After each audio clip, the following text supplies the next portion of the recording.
Welcome, my sisters and brothers, to this homily for the first Sunday of Advent.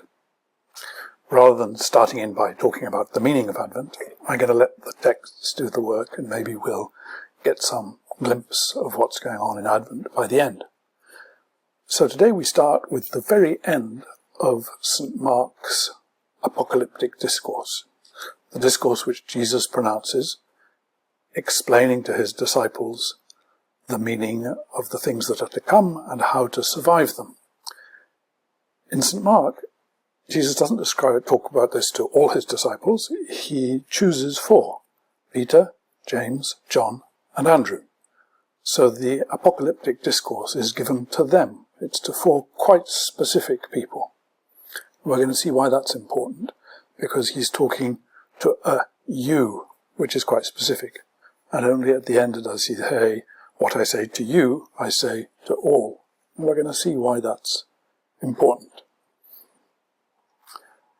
So, at the very end of his discourse, after he's explained all the forms of, if you like, chaos and catastrophe that are going to be the new normal in the wake of his performing the definitive sacrifice that brings the temple to an end, brings the sacrificial world to an end. There'll be nothing to solve the problems of human violence. They're going to be carrying on, and it's going to be very, very difficult for them not to be distracted by all these fake sources of meaning. Very difficult for them not to be distracted from the presence of the one who is coming, the coming in of the Son of Man. So he's preparing them for living in that time, for living in our time, and just as for them, so for us. The threat of being distracted by so much violence, so much fake meaning being jostled about, giving us a sense that something great is about to happen or not, and yet all of that distracts us from having our eyes trained on the one who is coming in. So here is what Jesus says to his disciples at the very end of that discourse. "Beware, keep alert, for you do not know when the time will come." Actually, the Greek simply says, "for you do not know when the time." The word is kairos. It's the understanding of time as a particular sort of eruption. In English we say that time will come. But the word coming only comes rather later in the parable. We'll see why that's important. Because the way Jesus describes the time, the coming in of the time, doesn't start with a coming at all. It starts with a going. It is like a man going on a journey.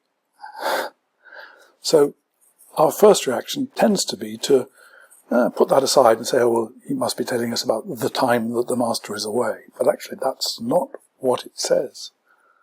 The initial description of the coming is as of a certain sort of going.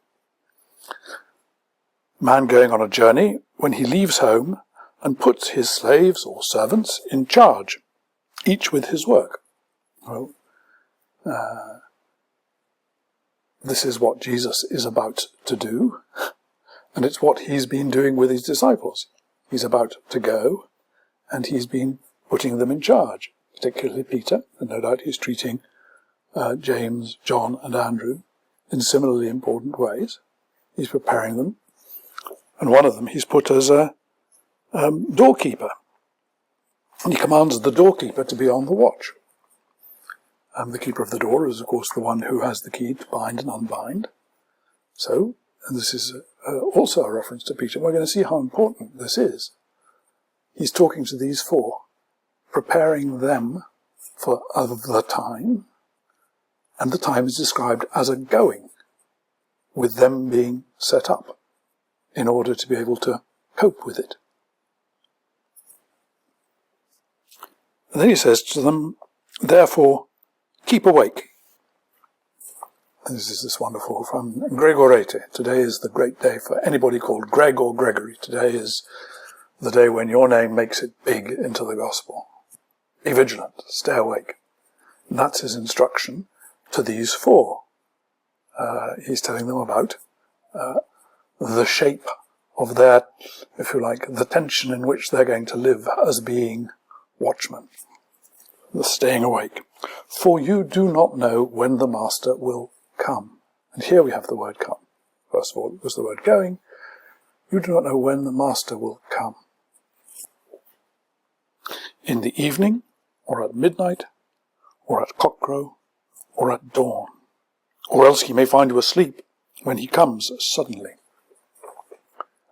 Now, of course, very beautifully, Jesus sets up those 4 times, which are going to be very specifically the times at which each of the 4 to whom he is talking does not see the coming of the Master in his going.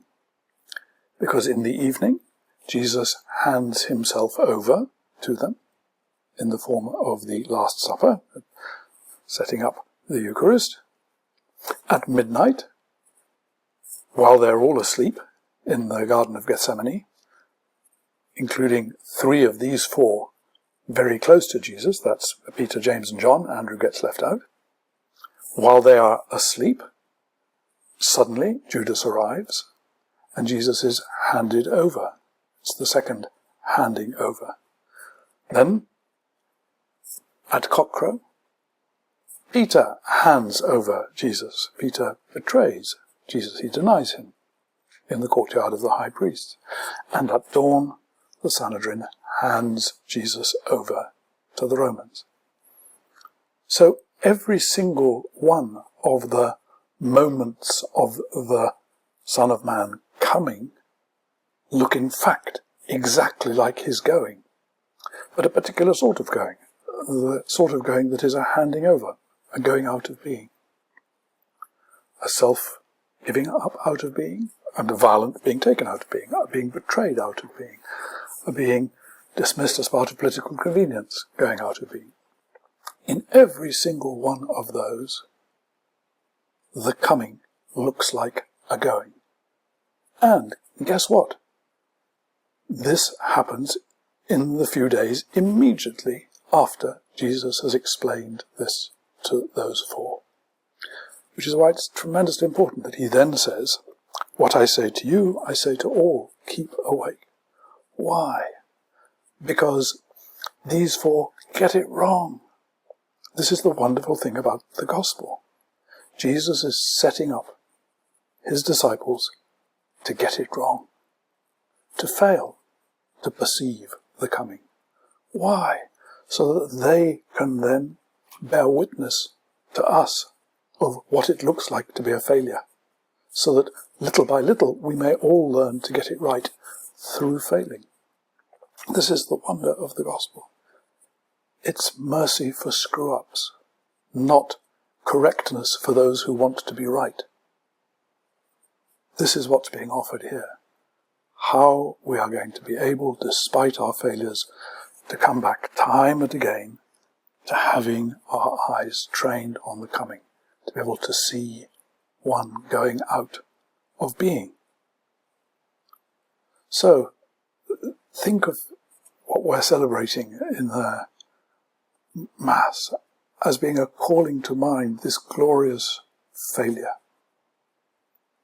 Jesus actually setting up the watchman to have failed at the very first go, so that we are able to bear witness to that, or they're able to bear witness to us, and we are then able to continue to bear witness as we gradually, with great difficulty, learn to be able to see the coming of the Son of Man in his going. A rather beautiful example, which I just heard the other day, was of a wonderful 70-year-old retired nurse in the United States called, I think, Meda, who came out of retirement in order to train other nurses to deal with COVID. And of course, in her training of the other nurses to deal with COVID, she herself was infected by COVID, was at high risk, and died. In her going, she received the coming. She was brought into being in the act of giving herself away. This is how the gospel is lived. This is the kind of advent, the coming, for which we are learning how to prepare ourselves all our lives long, thanks to the penitent, failed witnesses that we are learning to be. Just a chance that we may be brought into being through this. This is the mercy of our God, come from on high. And that takes us to the wonderful reading from Isaiah, the first reading. One of the extraordinary things about this reading is that it gives us a sense of the heart of God. Why do we have Advent? There's a longing behind it. God's longing for us, expressed in the prophet's words as our longing for God. And I just want to bring out something very curious about this reading. It's not a mistranslation. The prophet effectively blames God for us sinning.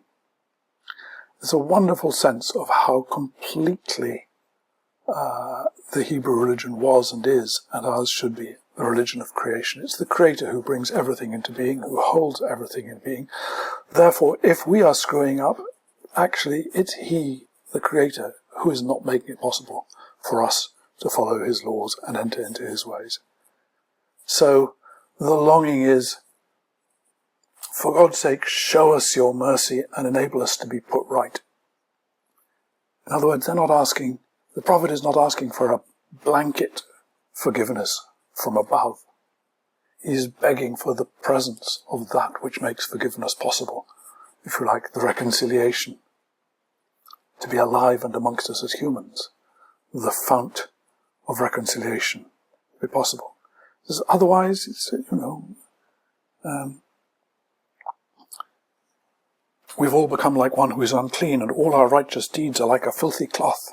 Actually, the less hygienic version is like soiled undergarments. That's the sense of our goodness. Our goodness is fake goodness, because we don't know. We don't know how to reconcile. We don't know how to come together in forgiveness and actually grow, and therefore genuinely to become good. And the prophet is brave enough to blame this on God. You've hidden your face, and that's why we transgress. This is the passion behind the coming in of Jesus, that Jesus is going to be the fountain of forgiveness, the one who actually makes possible for creation to be fulfilled by us having our hearts made supple. That which the prophet longed for, that the Creator would finally make creation fully available to us as a fount of forgiveness. So that's what is going on in Advent. This extraordinary shape of the mercy of God coming into our midst. We're being trained to observe it, to observe and to be taken on board by it, so that we become living representatives of it. That means working through a whole lot of our projections of anger, of vengeance, of punishment onto God, because our expectation is of someone who comes in to sort things out, who's going to make things sort out in a rough way, punish people. But in fact, the one who comes in is going to constantly surprise by the failure to be part of vengeance. That is going to be, if you like, the most difficult thing for us to perceive. That's the thing that's most completely going to fox us, so that we receive the mercy of this time of Advent, of learning once again that the one who comes in gentleness, in precariousness, so that we can perceive his coming in his giving himself away. In the name of the Father, the Son, the Holy Spirit. Amen.